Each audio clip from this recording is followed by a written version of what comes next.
Geography and GK by MP Beniwal में आपका स्वागत है। तो आज अपने बात करेंगे मारवाड़ के इतिहास के बारे में। तो देखिए, मारवाड़ का इतिहास। मारवाड़ के इतिहास में बात करें सबसे पहले, तो पहले जो शासन था वो किनका था? प्रतिहारों का। मारवाड़ में प्रतिहारों का। और ये चले गए कन्नौज। कन्नौज रह जाता है यूपी में। इसके बाद में मारवाड़ में स्थापना होती है राठौड़ वंश की। और इनके ये जो राठौड़ थे, ये कहा जाता है कि वंश जो है वो जयचंद गढ़वाल के थे। जयचंद गढ़वाल के। ये बात कही है जेम्स टोड ने, जेम्स टोड के अनुसार।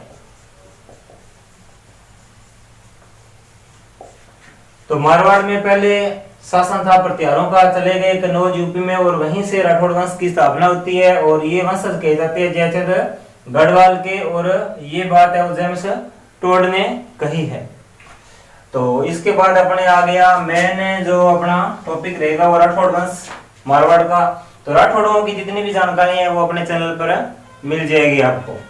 तो राठौड़ के देखो, इसके संस्थापक कौन थे? संस्थापक की बात करें तो राठौड़ वंश के संस्थापक हैं राव सिंहा। राव सिंहा ने राठौड़ वंश की स्थापना की थी। और इनका जो शासन का जो समय रहा था वो रहा था 1240 से 73 के बीच में राव सिंहा का समय रहा था। और दूसरी बात है इसमें कि जो इसकी स्थापना की जो समय, इसका जो क्षेत्र था, क्षेत्र की बात करें या एरिया की बात करें राठौड़ों का या मारवाड़ का क्षेत्र, वो था पाली के आसपास का क्षेत्र। पाली के आसपास का क्षेत्र था। वहां 1240 में राव सिंहा के द्वारा राठौड़ वंश की स्थापना की जाती है। तो अपने राव सिंहा की अगर बात करें तो राव सिंहा के बारे में एक बात है, इन्होंने जोधपुर बात करेंगे तो इन्होंने जोधपुर राज्य की नींव रखी थी। जोधपुर राज्य की नींव रखी थी। किसके द्वारा रखी गई? राव सिंहा के द्वारा। और राव सिंहा की मृत्यु 73 में हुई थी। कैसे हुई? तो वो पाली क्षेत्र में, या पाली क्षेत्र की मुसलमानों, पाली क्षेत्र में मुसलमानों के विरुद्ध पाली की रक्षा करते हुए, पाली रक्षार्थ ऐसे कह सकते हैं, पाली के रक्षार्थ है वो इनकी मृत्यु हो गई थी 1273 में राव सिंह। अब अपने नेक्स्ट की बात करेंगे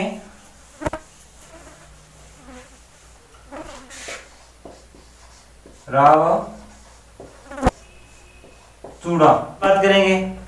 तो राव चूड़ा ने देखो क्या किया था, मंडोर जो क्षेत्र है,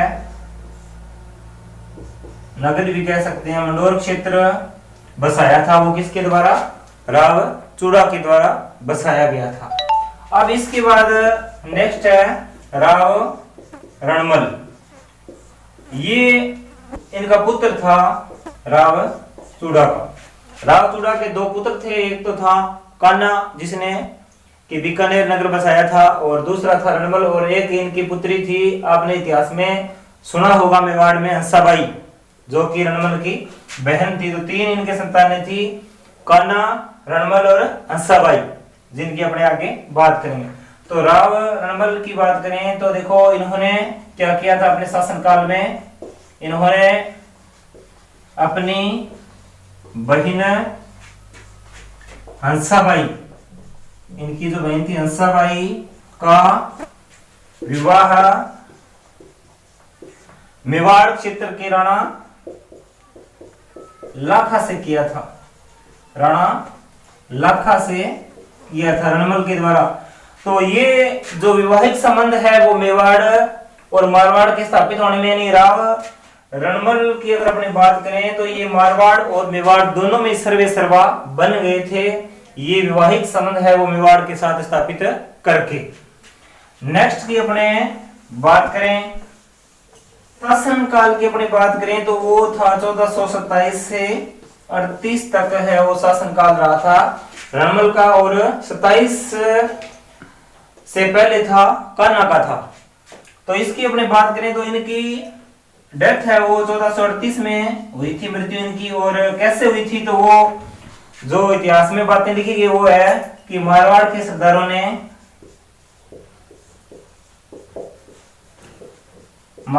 सरदारों ने हत्या कर दी थी, इनकी हत्या कर दी थी।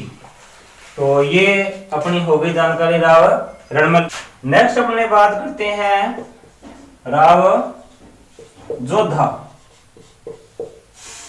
राव जोधा की अगर अपने बात करें तो इनका जो शासन का समय है वो 1438 से लेकर के 1489 तक इनका शासन काल मारवाड़ में राव जोधा का रहा था। अब जोधा के बारे में अपने देखते हैं तो इन्होंने सबसे पहले क्या किया, जोधपुर को राजधानी बनाया, अपनी जोधपुर को अपनी राजधानी बनाया था राव जोधा ने। और इसके बाद राव जोधा ने क्या किया, पुत्री, इनकी जो पुत्री थी श्रृंगार देवी, पुत्री श्रृंगार देवी का विवाह मेवाड़ में कुंभा के पुत्र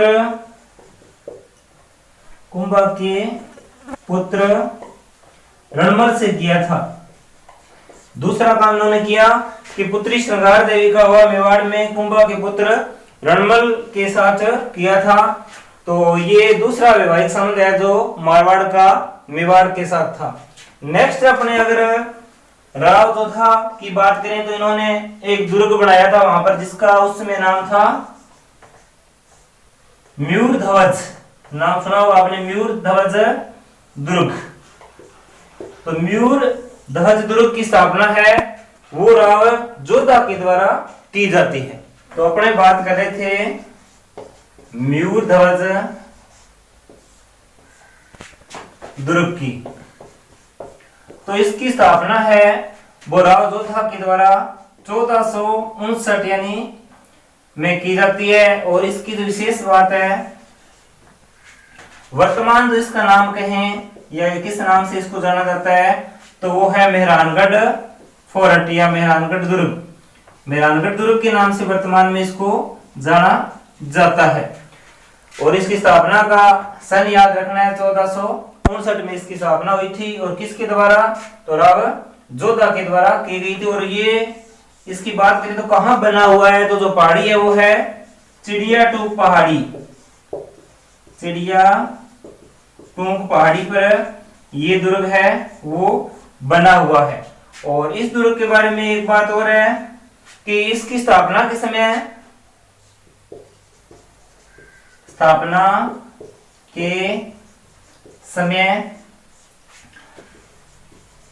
मेहर नामक कहते हैं व्यक्ति की बलि दी गई थी। मेहर नामक व्यक्ति की बलि दी गई थी, ऐसी बात है वो इतिहास में लिखी गई है कि निर्माण के समय मेहर नामक व्यक्ति की बलि दी गई थी।